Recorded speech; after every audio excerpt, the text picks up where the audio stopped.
System.io a un bug particulier avec ses pop-up lorsque la page System.io est affichée dans un iframe. Donc, moi, ma machine à clic, elle utilise un iframe. Un TPE, pour les pages d'accès, utilise un iframe.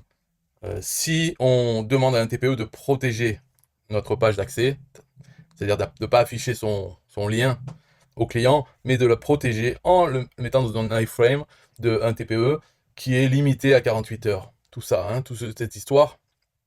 Enfin, je sais même pas, non, je sais même, le 48 heures, c'est peut-être juste le lien d'accès. Mais ensuite, où il va, ce lien d'accès d'un TPE?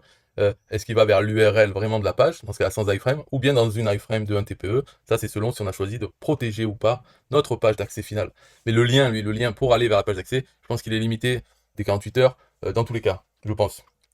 Bref, c'est pour dire que là, quand on voit ce problème, qui est aussi dans ma machine à clic, si on veut mettre une page System.io dans ma machine à clic ou en page d'accès de un TPE, ce qu'il faut faire, c'est ne pas utiliser une pop-up de System.io ou bien ne pas utiliser System.io.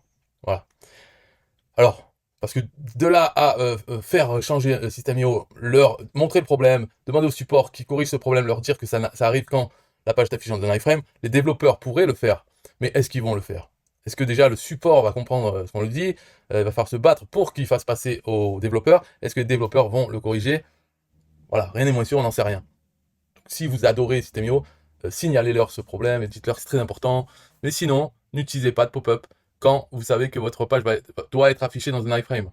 Voilà. Sinon, vous aurez des soucis. C'est quoi le souci? C'est qu'elle ne se ferme pas, la pop-up. Voilà. Elle s'ouvre, elle ne se ferme pas. Et ce qui est marrant, c'est que System.io eux-mêmes, sur leur page d'accueil, ils ouvrent une pop-up pour les nouveaux utilisateurs où ça dit compte gratuit, tout ça. Et en fait, si on met notre lien affilié vers System.io dans la machine à clic, par exemple, on a cette pop-up qu'on ne peut pas fermer. Bon, heureusement, il y a quand même, dans cette pop-up, il y a un formulaire, donc on peut remplir le formulaire et l'envoyer et passer à une page suivante où il n'y a pas de pop-up. Donc là, ça va.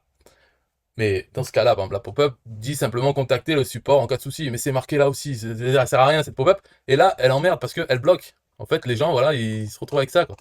Et ils peuvent pas. Est-ce qu'ils peuvent cliquer sur ça? Non. Voilà, ils peuvent pas cliquer sur le bouton. Donc c'est quand même très important. Ça, c'est une page de livraison d'un produit. Et comme il est affiché dans une iframe, il peut pas être livré. Et les clients vont arriver là, vont pas penser à tout ça. Ils s'en foutent. Ils disent, ça marche pas, ça marche pas, c'est la merde ton truc. Et là, le vendeur, il va aller sur sa page, il va voir qu'elle marche très bien, parce que lui, il va y aller sans iframe.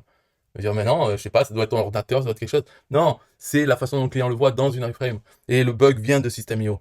Voilà, donc là, il y a toutes les informations. Si vous voulez contacter System.io parce que vous l'adorez, envoyez-lui ma vidéo. Comme ça ira plus vite pour qu'il comprenne c'est quoi la chose à corriger dans les pop-up quand on est dans un iframe. Donc, c'est à eux de tester ça. C'est tout à fait possible de le faire qui marche dans un iframe, les pop-up.